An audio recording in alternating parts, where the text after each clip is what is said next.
क्या आप ध्यान तो लगाते हैं, लेकिन मन भटकता रहता है? क्या आपको सही तरीके से ध्यान करने में कठिनाई होती है? परमहंस योगानंद जी कहते हैं कि ध्यान केवल एक अभ्यास नहीं, बल्कि आत्मा को उसके दिव्य स्वरूप में स्थापित करने की कला है।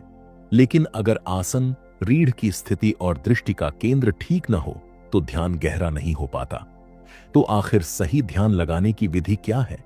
कैसे बैठें, कहां देखें और कैसे अपनी ऊर्जा को एक बिंदु पर केंद्रित करें ताकि ध्यान सिर्फ एक प्रयास न रहे, बल्कि एक दिव्य अनुभव बन जाए।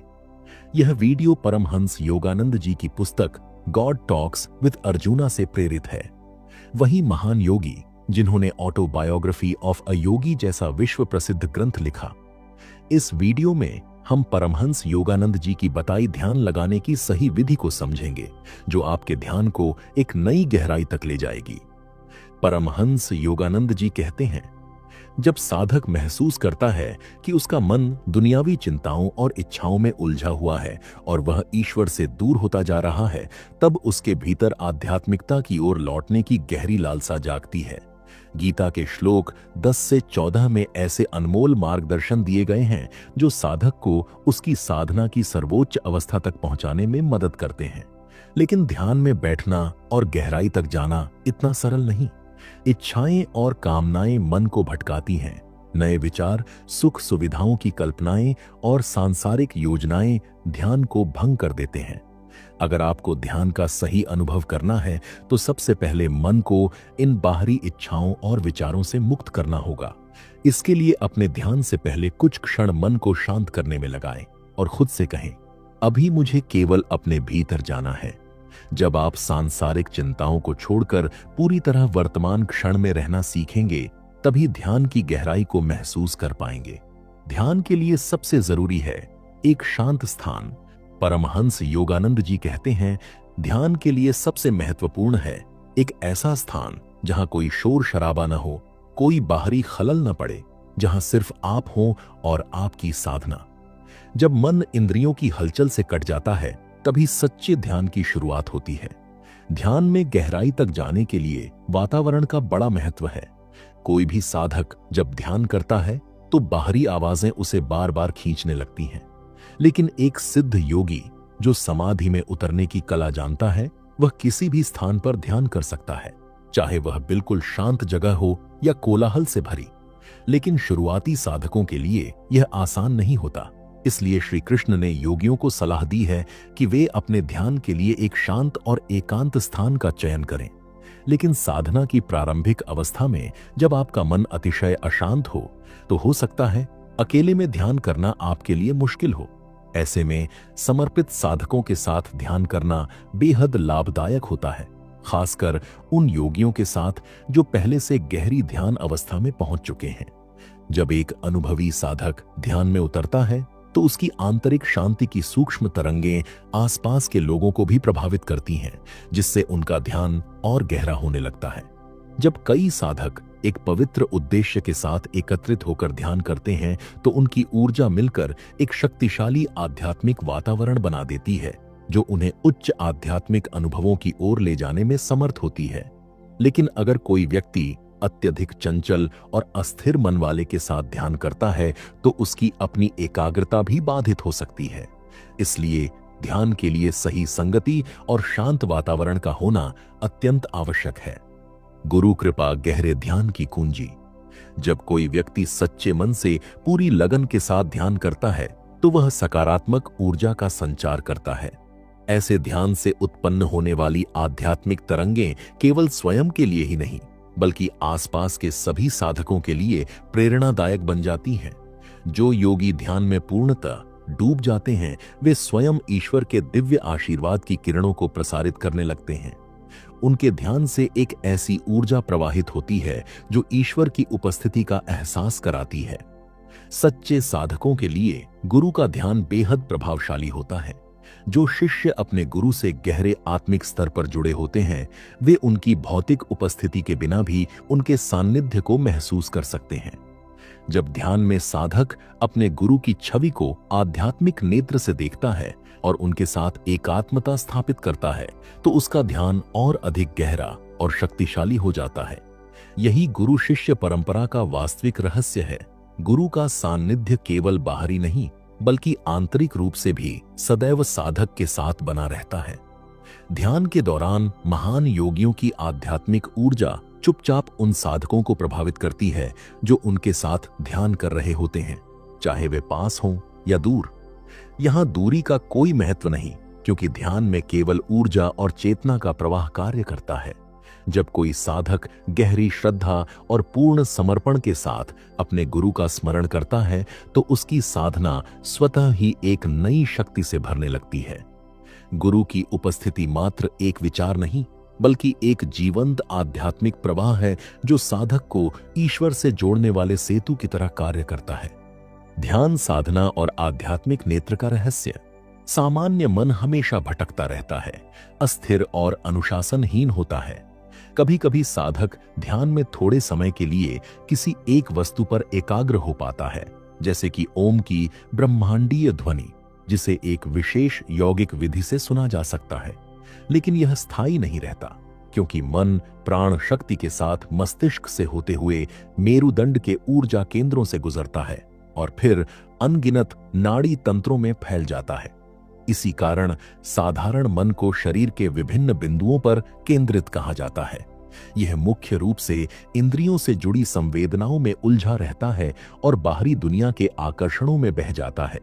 लेकिन जब साधक अपने ध्यान को शरीर और इंद्रियों की पकड़ से मुक्त कर केवल आज्ञा चक्र पर स्थिर कर लेता है, तभी वह ध्यान के वास्तविक स्वरूप को अनुभव कर सकता है। मन और प्राण शक्ति हमेशा द्वैत के अनुभव में उलझे रहते हैं। देखना, सुनना, सूंघना, स्वाद लेना और स्पर्श करना। यह दो आंखों से संसार को देखता है, दो कानों से सुनता है, नासिका छिद्रों से सुगंध और दुर्गंध पहचानता है, जुबान से स्वाद लेता है और त्वचा के असंख्य बिंदुओं से हर संवेदना को महसूस करता है। इस निरंतर प्रवाह के कारण मन असंख्य भौतिक अनुभवों में बिखर जाता है, जिससे व्यक्ति केवल बाहरी जगत में उलझा रहता है और अनेक प्रकार की व्याकुलताओं से घिर जाता है। लेकिन जब योगी अपनी चित्त शक्ति और प्राण को इन बाहरी संवेदनाओं से वापस खींचकर एक ही बिंदु आध्यात्मिक नेत्र यानी आज्ञा चक्र पर केंद्रित कर लेता है, तब उसकी दृष्टि भौतिक संसार से हटकर अनंत ब्रह्मांडीय चेतना की ओर मुड़ने लगती है। जब योगी गहरे ध्यान में प्रवेश करता है तो उसका मन स्वाभाविक रूप से एक बिंदु पर स्थिर होने लगता है और वह दिव्य आनंद में डूब जाता है। शुरुआत में साधक को केवल कुछ क्षणों के लिए ही शांति का अनुभव होता है, लेकिन जैसे जैसे उसकी साधना गहराती है, वह देखता है कि कभी मन ईश्वर में स्थिर रहता है और कभी फिर से सांसारिक विचारों की ओर खींचने लगता है। ध्यान की प्रगति के साथ यह उतार चढ़ाव धीरे धीरे कम होने लगते हैं और चेतना निरंतर उसी बिंदु पर टिक जाती है। अब मन शायद ही कभी अशांत होता है। यह वही अवस्था है जहां ध्यान कोई प्रयास नहीं रह जाता, बल्कि सहज रूप से बहने वाला दिव्य आनंद बन जाता है। श्री कृष्ण गीता में बताते हैं कि ध्यान में सफलता तभी मिलती है जब योगी अपने मन और प्राण शक्ति को पूरी तरह बाहरी इंद्रियों से हटा ले।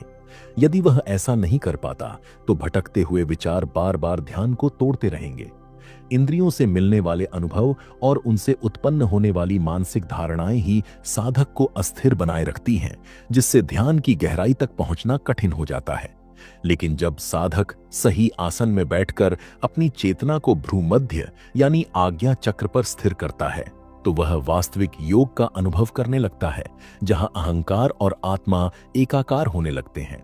गहन ध्यान में प्रवेश करने पर मन धीरे धीरे इंद्रियों के बंधन से मुक्त होने लगता है। इस अवस्था में सांसारिक इच्छाएं और भावनाएं साधक को विचलित नहीं कर पाती। अहंकार स्वयं विलीन होने लगता है और आत्मा अपनी शुद्धतम अवस्था में प्रकट हो जाती है।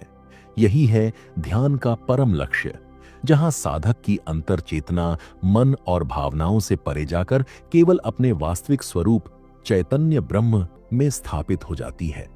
गीता में ध्यान की एक अत्यंत महत्वपूर्ण विधि का वर्णन है। योगी को अपनी रीढ़, गर्दन और सिर को स्थिर और सीधा रखना चाहिए और अपनी दृष्टि को नासिकाग्र अर्थात दोनों भौहों के बीच के भाग पर केंद्रित करना चाहिए। यही वह बिंदु है जहां आध्यात्मिक दृष्टि का द्वार खुलता है। ध्यान साधना में मेरुदंड की भूमिका। जब योगी ध्यान में बैठकर अपनी रीढ़ को सीधा रखता है तो ऊर्जा सहज रूप से सहस्रार की ओर प्रवाहित होने लगती है, जिससे गहरे आध्यात्मिक अनुभव प्रकट होते हैं। इसी कारण ध्यान में सही आसन और रीढ़ की स्थिरता को अत्यधिक महत्वपूर्ण माना गया है। जब ध्यान के दौरान योगी अपनी दृष्टि भ्रूमध्य पर स्थिर करता है तो धीरे धीरे एक दिव्य प्रकाश प्रकट होने लगता है, जिसे आध्यात्मिक नेत्र कहा जाता है। यही वह द्वार है जहां से साधक अपनी चेतना को सभी सीमाओं से मुक्त कर ईश्वरीय चेतना में विलीन कर सकता है। ध्यान की सफलता काफी हद तक इस बात पर निर्भर करती है कि शरीर की स्थिति कैसी है, क्योंकि मेरुदंड के माध्यम से प्रवाहित होने वाली प्राण शक्ति ही ध्यान को गहरा बनाती है। जब साधक ध्यान में लीन होता है तो उसकी जीवन ऊर्जा इंद्रियों की पकड़ से मुक्त होकर मेरुदंड के माध्यम से ऊपर की ओर प्रवाहित होती है और अंततः आज्ञा चक्र में केंद्रित हो जाती है।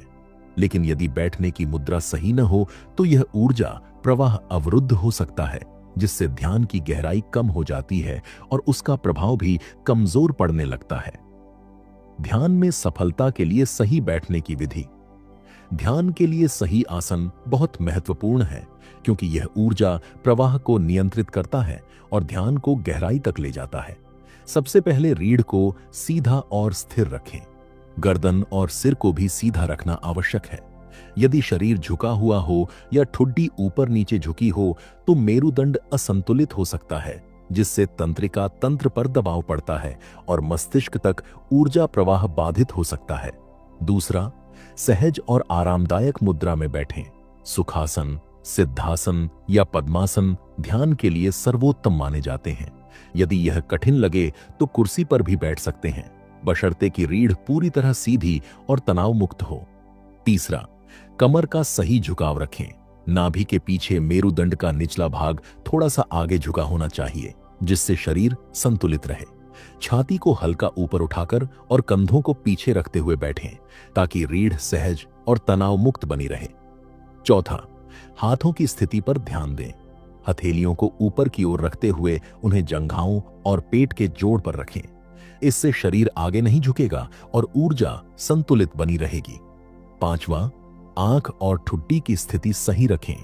ठुड्डी को फर्श के समानांतर रखें, ताकि मस्तिष्क में ऊर्जा प्रवाहित होने का मार्ग खुला रहे और ध्यान के दौरान मानसिक स्थिरता बनी रहे। छठा, तनाव मुक्त रहें। शरीर की सभी मांसपेशियों को आराम दें, ताकि ध्यान में कोई बाधा न आए। ध्यान का वास्तविक प्रभाव तभी प्रकट होता है जब शरीर स्थिर और सहज हो, लेकिन भीतर ऊर्जा तीव्र गति से प्रवाहित हो रही हो। ध्यान की सही मुद्रा में बैठने से मेरुदंड में ऊर्जा प्रवाह सही बना रहता है। आध्यात्मिक नेत्र अर्थात आज्ञा चक्र को सक्रिय करने में सहायता मिलती है। ध्यान केंद्रित करने में सहूलियत होती है। शरीर में किसी प्रकार की थकान या दर्द महसूस नहीं होता, जिससे ध्यान अधिक देर तक किया जा सकता है। ध्यान की यह सही विधि साधक को केवल एकाग्रता ही नहीं, बल्कि गहरी आध्यात्मिक अनुभूति का अनुभव कराने में सहायक बनती है। जब शरीर स्थिर, रीढ़ सीधी और मन एक बिंदु पर केंद्रित हो जाता है, तभी ध्यान का असली प्रभाव प्रकट होता है। मेरुदंड की यह स्थिति न केवल तंत्रिकाओं से अनावश्यक दबाव हटाती है, बल्कि ऊर्जा के प्रवाह को सहज रूप से सिर के ऊपरी केंद्रों की ओर निर्देशित करती है। जब यह ऊर्जा पूरी तरह भ्रूमध्य यानी दोनों भौहों के बीच केंद्रित हो जाती है, तब योगी सच्चे ध्यान की गहराइयों में प्रवेश करने लगता है। ध्यान में आज्ञा चक्र की भूमिका और महत्व। दोनों आंखों के माध्यम से हम भौतिक संसार को देखते हैं, लेकिन यह दृष्टि हमें द्वैत का अनुभव कराती है, जहां हर वस्तु अलग अलग प्रतीत होती है और समस्त सृष्टि में व्याप्त वास्तविक एकता हमारी समझ से परे रह जाती है। जब कोई व्यक्ति बाहरी दुनिया में तल्लीन रहता है तो उसकी आंखें निरंतर गतिशील बनी रहती हैं। उसकी दृष्टि की दिशा अहंकार और मानसिक प्रवृत्तियों द्वारा नियंत्रित होती है। क्रोध, ईर्ष्या, प्रेम, घृणा या संकल्प जैसी भावनाएं आंखों की स्थिति और पलकों की गतिविधियों को प्रभावित करती हैं। अलग अलग मानसिक अवस्थाओं के कारण आंखों का झुकाव और गति बदलती रहती है, जिससे चेतना बाहरी संसार में उलझी रहती है और भीतर की शांति अनुभव नहीं कर पाती। लेकिन जब मन पूरी तरह एकाग्र हो जाता है तो आंखें भी स्वाभाविक रूप से स्थिर हो जाती हैं। यही कारण है कि जब कोई व्यक्ति किसी विचार में पूरी तरह डूब जाता है तो उसकी दृष्टि स्वतः ही एक बिंदु पर ठहर जाती है। जब योगी गहरे ध्यान में प्रवेश करता है तो उसकी दृष्टि बाहरी द्वैत से हटकर एक ही बिंदु आध्यात्मिक नेत्र यानी आज्ञा चक्र पर केंद्रित हो जाती है, जहां से उसे दिव्य चेतना का अनुभव होने लगता है। आज्ञा चक्र वह केंद्र है जहां इच्छा शक्ति, ध्यान और दिव्य अनुभूति की ऊर्जा संग्रहित होती है। जब ध्यान गहराने लगता है तो मन, इंद्रियां और आंखें स्वाभाविक रूप से शांत होने लगती हैं और साधक ईश्वरीय चेतना के संपर्क में आ जाता है। इसीलिए योग साधना में बार बार आज्ञा चक्र पर ध्यान केंद्रित करने की सलाह दी जाती है। यही वह द्वार है जहां से साधक माया के भ्रम से परे जाकर परम सत्य का साक्षात्कार करता है। जो साधक अधिचेतन अवस्था यानी सुपर कॉन्शियस स्टेट में प्रवेश करना चाहते हैं, उसे सबसे पहले अपनी जीवन ऊर्जा को इंद्रियों से अलग करना सीखना होगा। यह तभी संभव है जब वह अपनी दृष्टि और चित्त को आज्ञा चक्र पर स्थिर कर सके। यही वह केंद्र है जहां से योगी अपनी चेतना को बाहरी संसार से हटाकर भीतर की दिव्यता में लीन करने में समर्थ बनता है। जब दोनों आंखों की दृष्टि भ्रूमध्य पर स्थिर हो जाती है तो मस्तिष्क में स्थित मध्य मेरु से प्रवाहित होने वाली द्वैतधर्मी ऊर्जा पुनः एक हो जाती है। यही वह अवस्था है जब साधक 3 रंगों वाला आध्यात्मिक नेत्र देखता है, जो वास्तव में मध्य मेरु में स्थित दिव्य नेत्र का प्रतिबिंब होता है। जब साधक ध्यान के माध्यम से अपनी जीवन ऊर्जा को बाहरी इंद्रियों से हटाकर आध्यात्मिक नेत्र में केंद्रित करता है तो यह ऊर्जा पूरे शरीर में एक गहरी आंतरिक खिंचाव उत्पन्न करती है। जो इंद्रियां अब तक बाहरी संसार में बिखरी हुई थीं, वे धीरे धीरे लौटकर अपनी मूल चेतना के स्रोत पर एकाग्र होने लगती हैं, जिससे ध्यान की गहराई बढ़ती जाती है। इसीलिए गीता में स्पष्ट रूप से बताया गया है कि योग में सफलता के लिए मन को भ्रूमध्य में केंद्रित करना सबसे आवश्यक है। इसे ही नासिकाग्र कहा गया है, जिसका अर्थ नाक का अग्रभाग नहीं बल्कि उसका मूल स्थान यानी दोनों भौहों के बीच स्थित आज्ञा चक्र है। आध्यात्मिक नेत्र ईश्वर दर्शन का रहस्यमय द्वार। जो प्रकाश आज्ञा चक्र में प्रकट होता है वह कोई साधारण प्रकाश नहीं बल्कि एक दिव्य ज्योति होती है, जिसे आध्यात्मिक नेत्र कहा जाता है। यही संपूर्ण चेतना का केंद्र है जहां से सभी इंद्रियों को शक्ति प्रवाहित होती है। यहीं पर योगी को वह दिव्य दृष्टि प्राप्त होती है जिससे वह अपनी आत्मा के वास्तविक स्वरूप को पहचान सकता है। यह सर्वव्यापक दृष्टि है जो केवल भौतिक संसार तक सीमित नहीं रहती बल्कि पूरे ब्रह्मांड की चेतना से जुड़ती है। जब साधक आज्ञा चक्र पर ध्यान केंद्रित करता है तो उसकी इंद्रियां भीतर की ओर मुड़ने लगती हैं। यह मन को स्थिर करने की सर्वोत्तम विधि है। जब आध्यात्मिक नेत्र पूर्ण रूप से प्रकाशित हो जाता है तो साधक आत्मा के वास्तविक स्वरूप का अनुभव करता है और भौतिक संसार की माया से परे चला जाता है। जब ध्यान गहरा होता है तो योगी अपने शरीर को ईश्वरीय प्रकाश से निर्मित अनुभव करता है। यह वही दिव्य प्रकाश है जो ब्रह्मांड के हर कण में स्पंदित हो रहा है। यह साधारण रोशनी नहीं बल्कि ईश्वर की चेतना का प्रत्यक्ष अनुभव है। हमारी 2 आंखें एक बार में केवल एक चीज पर ध्यान केंद्रित कर सकती हैं या फिर अलग अलग दिशाओं में देख सकती हैं, लेकिन आध्यात्मिक नेत्र की शक्ति अनंत है। यह एक साथ संपूर्ण ब्रह्मांड, सभी ऊर्जा तरंगों और समस्त चेतना को देख सकता है। यही कारण है कि योग साधना में इसे जागृत करना सबसे महत्वपूर्ण माना जाता है। जब कोई योगी ध्यान में अपनी दृष्टि को भ्रूमध्य पर स्थिर कर लेता है तो वह उसी सर्वव्यापक दृष्टि से जुड़ने लगता है। यह क्षण साधारण नहीं होता, यह आत्मा की सबसे गहरी यात्रा की शुरुआत होती है। अर्धोन्मीलित दृष्टि, ध्यान की गहराई में उतरने की गोपनीय विधि। क्या आपने कभी सोचा है कि ध्यान के दौरान आंखें पूरी तरह बंद करनी चाहिए या खुली रखनी चाहिए? ज्यादातर लोग जब ध्यान करने बैठते हैं तो आंखें पूरी तरह बंद कर लेते हैं और धीरे धीरे नींद के आगोश में चले जाते हैं। दूसरी ओर अगर आंखें पूरी तरह खुली रखी जाएं तो बाहरी दुनिया के दृश्य ध्यान को भंग कर देते हैं। तो फिर सही तरीका क्या है? योग शास्त्रों में इसका रहस्य बताया गया है। अर्धोन्मीलित दृष्टि।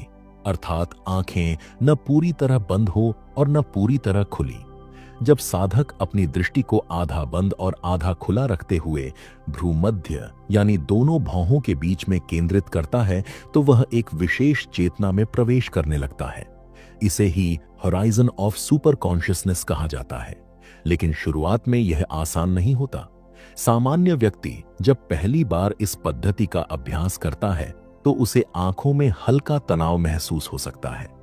लेकिन जब कोई योगी बार बार इस विधि का अभ्यास करता है तो धीरे धीरे उसकी चेतना नीचे की भौतिक दृष्टि से ऊपर उठकर दिव्य नेत्र पर केंद्रित होने लगती है।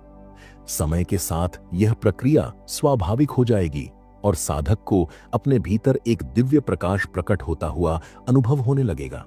जब आंखें भ्रूमध्य यानी आज्ञा चक्र पर केंद्रित होती हैं तो ध्यान गहराने के साथ साथ हमारी सामान्य द्वैत भावना धीरे धीरे एकात्म दृष्टि में बदलने लगती है। इस अवस्था में साधक को समस्त सृष्टि में केवल एक परमात्मा की लीलामय उपस्थिति का अनुभव होने लगता है। ध्यान में दिखने वाले दिव्य प्रकाश का रहस्य। अगर आप अपनी बंद आंखों पर हल्का सा दबाव डालें तो अंधेरे में भी प्रकाश की हल्की लहरें दिखाई देने लगती हैं। लेकिन यह कोई साधारण रोशनी नहीं होती, बल्कि उस आंतरिक ऊर्जा का संकेत है जो हमारे शरीर को संचालित और सक्रिय रखती है। कई लोग सोचते हैं कि आंखों पर हल्का दबाव देने से दिखाई देने वाली रोशनी सिर्फ एक शारीरिक प्रतिक्रिया है, लेकिन यह पूरी सच्चाई नहीं है। यह प्रकाश केवल भौतिक नहीं, बल्कि अर्ध भौतिक और अर्ध आध्यात्मिक ऊर्जा का रूप है जो हमारे भीतर प्रवाहित हो रही जीवन शक्ति की झलक देता है। यही ऊर्जा हमारे शरीर के हर अंग को सक्रिय रखती, पोषण देती और जीवन प्रदान करती है। जब साधक अपनी दृष्टि को स्थिर करता है और पूर्ण समर्पण के साथ आध्यात्मिक नेत्र यानी आज्ञा चक्र पर ध्यान केंद्रित करता है तो यह प्रकाश धीरे धीरे और अधिक सूक्ष्म, अधिक शक्तिशाली और दिव्य रूप में प्रकट होने लगता है। अगर आप केवल आंखों पर दबाव डालकर इस प्रकाश को देखने की कोशिश करें तो यह केवल एक प्रारंभिक झलक होगी। लेकिन जब आप ध्यान की गहराइयों में उतरते हैं और अपनी दृष्टि को भ्रूमध्य पर एकाग्र कर देते हैं, तब यही प्रकाश एक शुद्ध दिव्य ऊर्जा या कहें प्योर स्पिरिचुअल एनर्जी में बदलने लगता है। यह कोई साधारण प्रकाश नहीं है, यह आत्मा की जागृति की पहली झलक है। जो भी इस प्रकाश को गहराई से देख लेता है उसका जीवन पहले जैसा नहीं रह जाता। अंतर ध्यान में प्रकट होने वाली रहस्यमयी दिव्य ज्योति।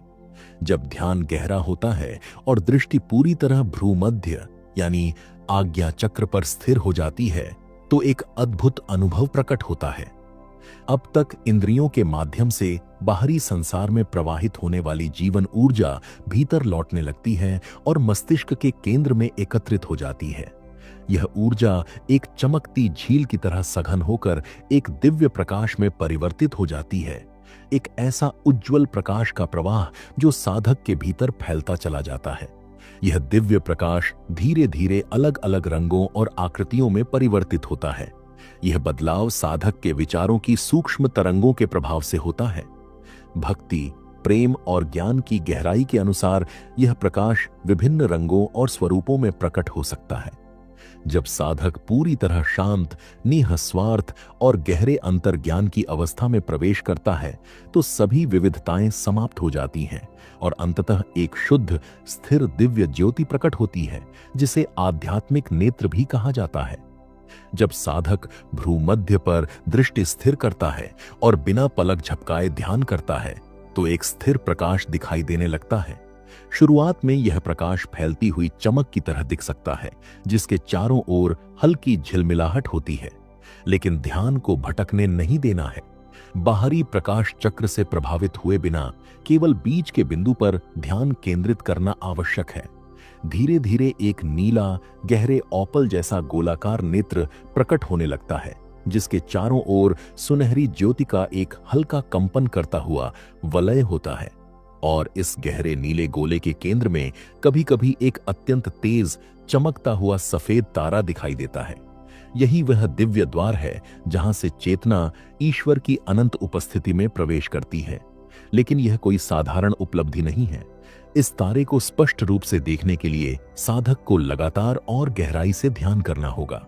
इसे स्थिर देखने के लिए मन को पूर्णतः शांत और समर्पित करना होगा, और इस दिव्य द्वार के पार जाने के लिए ध्यान में सिद्धि यानी मास्टरी प्राप्त करनी होगी।